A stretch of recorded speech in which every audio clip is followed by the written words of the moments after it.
They promised us they weren't going to have another baby here. Want to stay as long as she can. I mean, you have a plan. Yeah. Okay, so when are you going to buy a house? When the right one comes on the market. We already got You should buy a house that's going to accommodate what your needs are right now. It may not be the house that you love. No, it won't be a forever home. We know that. Yeah, it's a starter home. House, but we have a different vision about what we want. Like, I don't care. I just need a house so I can move out with my family. I promise you, I'm not having a third child while we're still living in your house.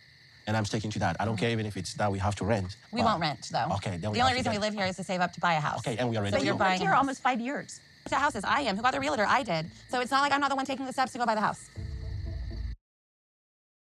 You know, when first watching this, it was easy to watch it and be like, okay, well, Emily's clearly somebody that gets what she wants. If she doesn't, she'll strop about it. But also at the same time, it's easy to look at and be like, well, Kobe's voice is always going to be unheard. But the reality is that there's another problem in this situation that's even bigger than Emily and Kobe, and that is Emily's parents. Fair enough, they sit there and they are addressing their feelings towards them getting pregnant again and them still living in the house. But the problem is that Emily's parents are the two people that have raised her since the moment that she was born. So therefore, the attitude that she has is an attitude that she's obviously been able to have due to how her parents raised her. So look at it this way. Emily is obviously comfortable with taking advantage of the privileges of being able to live at her parents' house because she knows she can. And this links into why Kobe's voice is irrelevant. Because you see, Emily knows that no matter what mistakes that she may make or whatever behavior she may bring to the table, her parents are always going to be there for her, whether that's to forgive her, whether that's... Listen, she just knows that her parents are never going to give her tough love. That is the grand scheme of it. And that's why when Kobe will try and say something, Emily will happily shut it down because she knows that the control that she has is too powerful for anything that he says. But anything that he says is always going to be irrelevant unless she approves it when it comes to her parents. Because in this conversation, Kobe is trying to side with the parents. He's saying, listen, I agree with you guys. We should be at this house. We should have been out of this house after the first baby, but we wasn't. We should have been out of this house after the second baby, but we wasn't. Now I'm going to make sure it doesn't happen again for the third child. But the problem is, though, he couldn't do that. And that's simply because Emily's voice has always been more superior than his because she knows that she has the power to control her parents. When the parents even ask her about looking for a home, she's like, yes, I am, but I'm looking for the right one. Daddy's like, well, okay, well, you should just get something for the time being. Kobe's like, yes, we should, even if it means renting. She's like, no, we're not going to rent. And also at the same time, she follows up by saying, we're not just going to move into anything. It has to be the house that I like. Because at the end of the day, Emily has to get what Emily wants. And if Emily isn't getting what she wants, then Emily isn't budging. She's going to stay stubborn. And the grand scheme of it is, that's the way her parents have allowed her to behave. So in reality, Emily's behavior, Kobe's behavior, in terms of them having kids, the parents have to look at themselves and say, this is on us. Because we're the one that's allowed this girl to grow up in this way. I'm not 12. Like, yes, I'm 32 and I live in your home, but like, do it loud and clear. And I really feel like they are attacking me and that my husband is not standing up for me or doing anything to be on my side. And that's why she had to shut him down. So much that she even ended up doing what? Well. It doesn't make sense. They're trying to advise. I'm done. I'm going to bed. You guys are pissing me off. I really thought the reveal would be something like, oh, that's so great. So it's like, so frustrating that they're just like bringing it up now. Like, and it's like, and then we have this talk, and it's so annoying. And then Kobe doesn't have my back because I snapped. But like, I don't care. Nobody understands what I'm going through right now. So if I snap, I snap. Yeah. But we have to move. We're not moving because they're giving us so much pressure. No, we're moving for us, for our family, and the promise I made to your parents. Like, we're not. Like I said before, any promises that he makes to her parents are irrelevant. Emily has to be the one that does it. And this is why I've always said that their relationship does not start until they move out. Because when they move out, that's when Kobe may have an opportunity to stand his own ground in terms of his own boundaries and in terms of his own expectations of Emily. But you can argue and say that that is too late. And I say it's too late because you see, if he tries to do it, it's something that could definitely make them break up in the future. Or something that would just leave them being in a very toxic relationship.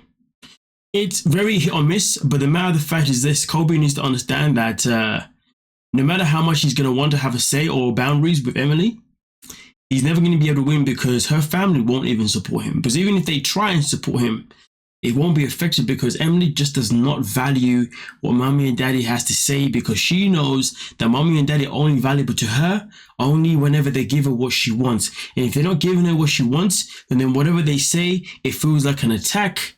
It feels like a form of, oh, you're all after me because you're neglecting how I'm feeling. Something that someone who has narcissistic tendencies would generally say. You know, it's interesting though, because of course, even when they were in Cameroon, his friends were definitely aware of the way she behaved, and they definitely was not a fan of the fact that she was bossy, as they named her, or as a typical white American woman, which in reality, the whole race thing didn't need to be a part of that, you know what I mean? But nonetheless though, either way though, they were able to identify that, hey, at the end of the day, if you want to be married to an American woman, that is fine, but are you going to be able to breathe? Are you going to be able to have your own boundaries? Because of course, when you have two cultures meet together, it's important to find a compromise. The problem is that Kobe doesn't have that compromise. There is no middle ground. He is living on Emily's word. He's living on what she wants, what she desires. But hey, he's the guy who's happily married because he keeps popping out children like there's no tomorrow. And it's funny because if you ever watched the episode of 90 Day Diaries that they were on before the season, Emily was really pushing for them to have, not necessarily have another child, but she was really pushing for them to be intimate more. Because see, she was upset with the fact that Kobe was working too much. And because he was working too much, it meant that he was too tired to have any time for her. It makes you wonder, doesn't it? For somebody who can sit there and say, hey, babe, you're working too much because you're too tired for me. And then all of a sudden, each time they seem to have the boom, boom, boom, a kid always seems to pop out of nowhere. And also on that episode itself in particular, Emily also speaks about her weight gain, talks about how she goes to the doctors and she finds out that she got something going on with her that makes her weight loss a bit harder than normal. But she found out what it was, so therefore she was going to work on that. But boom, instead of working on that, what happened? She got pregnant again. You know, I'm very curious, how many babies do you think Emily and Kobe are going to have within the next 5 years? Now, here's the thing though. There's only one thing that changes their situation to now compared to what it was before. The only thing is that they've now moved out after three children. So maybe they will be more cautious about having another fourth child moving forward because they know that it's going to raise up the bills even more. But if Emily knows that mommy and daddy is always going to be able to find her money, well, maybe that's not going to matter. But if you ask me personally, next 5 years, I'm expecting 2 babies. Probably be one. What? There'll be one 100%. 100% be another one. 4's coming. Number 5, possibly. But either way though, is this something that's ever going to make their relationship any stronger?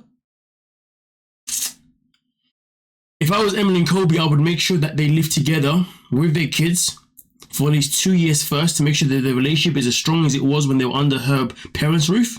And if it is, then maybe you can proceed to have more kids if you like. But if they're going to go off and have another one without even testing the waters of what life is like just to be together, without Emily having the privilege of her parents around and Kobe being able to potentially, hopefully have his own boundaries, well then there you go. But nonetheless though, I will say this, if boundaries are not something that he's allowed to have in the near future, and if Emily's parents aren't able to be a bit more tough-lovey with her, then to be honest with you, in the future, maybe 5-10 years from now, I wouldn't be surprised if we hear about how Emily and Kobe have now broken up and there's now a divorce. But at the same time though, Kobe gives me the vibes but then again, Kobe gives me vibes of the kind of man that says, once I'm married, and then that's it. Damn, that's quite sad. Nonetheless though, let me know your thoughts, let me know your opinions, and we can talk about it. Don't forget to like, subscribe, and of course, peace.